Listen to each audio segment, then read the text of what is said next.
Qué espectáculo el que hemos vivido estos días. Pedro Sánchez y su entorno han salido con un ataque directo contra Isabel Díaz Ayuso, acusándola de corrupción. Pero lo que nadie esperaba era el monumental zasca que el periodista Antonio Naranjo dejó caer sobre Sánchez y una de esas periodistas progres que suelen aplaudirle todo. Por no eternizarnos, el más importante de todos ellos, que es el hijo de Fruta, ¿no? Sí. Corta se quedó. A mí me dice el presidente... No. Sí, pues ya y lo está, explico. Pues este es el nivel. No, te voy a explicar yo cuál es el nivel vuestro. Te voy a explicar cuál es el nivel vuestro.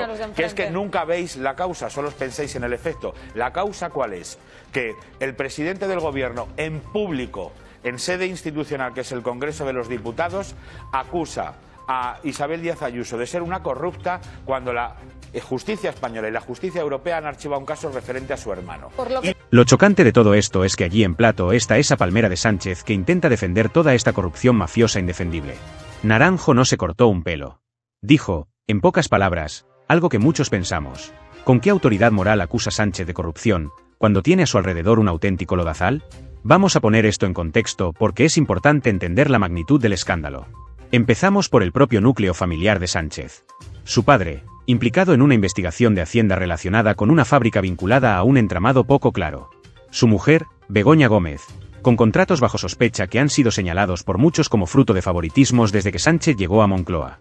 Y luego está el famoso caso Koldo, ese guardaespaldas personal que, supuestamente, hizo trabajos extraños para ocultar detalles incómodos del propio Sánchez.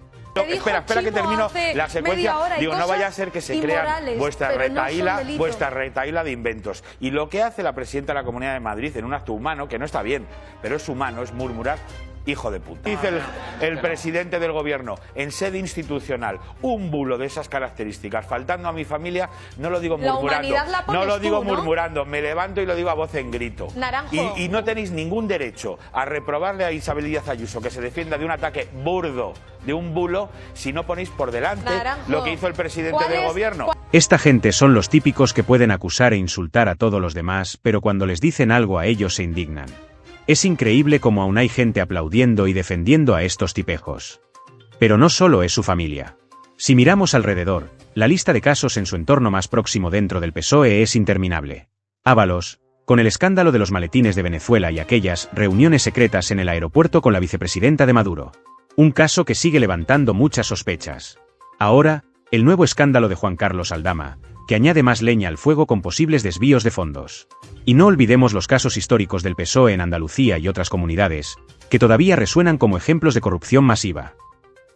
¿O qué os creéis? ¿Que la gente está para dejaros siempre azotar por vuestras mierdecilas? ¿Cuál es la cantidad de humanidad?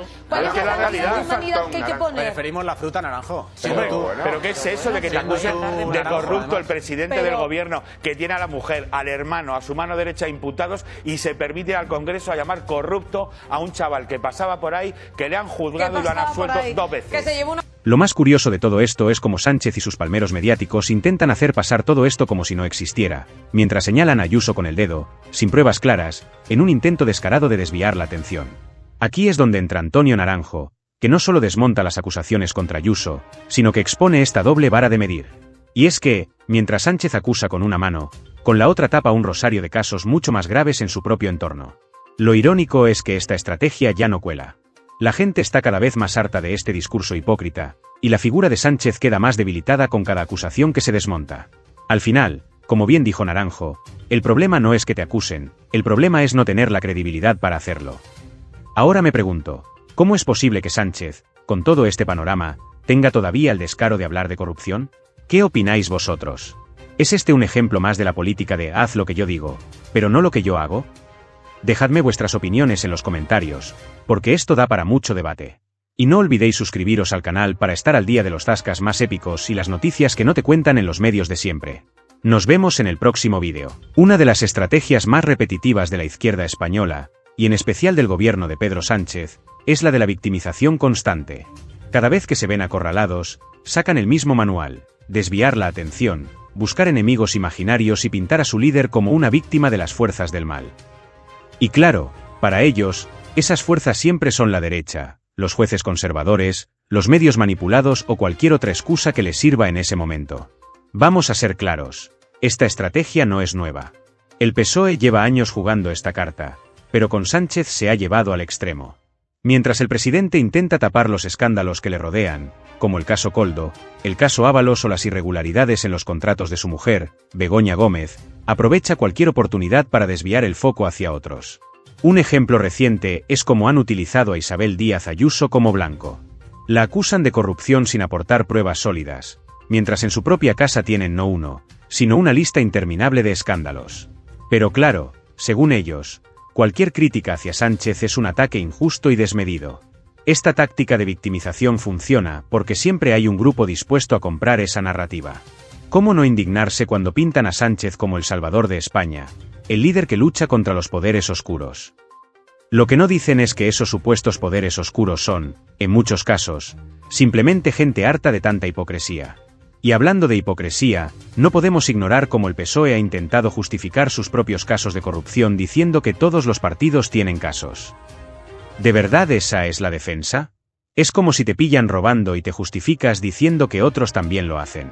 Pero lo más preocupante no es la corrupción en sí, sino el intento constante de manipular la opinión pública para minimizarla o incluso hacer que parezca inexistente. Luego está la narrativa de la izquierda española de que representan al pueblo, y que cualquier crítica hacia ellos es un ataque contra la democracia. Esto es algo que han repetido hasta el cansancio, pero cada vez cala menos.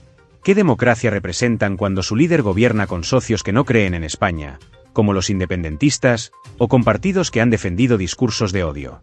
Además, la izquierda española tiene una habilidad impresionante para ponerse siempre en el papel de víctimas, incluso cuando tienen todo el poder en sus manos. Tienen el gobierno, tienen apoyo mediático, tienen pactos para sacar adelante sus leyes, y aún así, dicen que son víctimas de una conspiración gigantesca. Esto también se refleja en cómo manejan los medios de comunicación. Siempre hay un esfuerzo coordinado para dar cobertura a sus narrativas y restar importancia a sus escándalos. Casos como el de Ábalos o el de Juan Carlos Aldama pasan casi desapercibidos en algunos canales, mientras se amplifica cualquier mínima polémica de sus opositores. Y aquí es donde entra el punto clave. ¿Hasta cuándo seguirá colando esta estrategia? La gente está despertando, y cada vez más personas están hartas de esta manipulación constante. Los españoles merecemos un debate político serio, no esta constante huida hacia adelante basada en la victimización y en tapar las vergüenzas propias atacando a los demás. Sinceramente, creo que este tipo de cosas solo ocurren y se toleran en España. Todo esto que está pasando de la corrupción del PSOE, en otro país hace tiempo que este gobierno y el presidente habría dimitido. ¿Qué opináis vosotros? ¿Estamos ante el inicio del fin de esta estrategia de Sánchez y su gobierno, o seguirán utilizando esta carta hasta que ya no puedan más? Dejadme vuestras opiniones en los comentarios.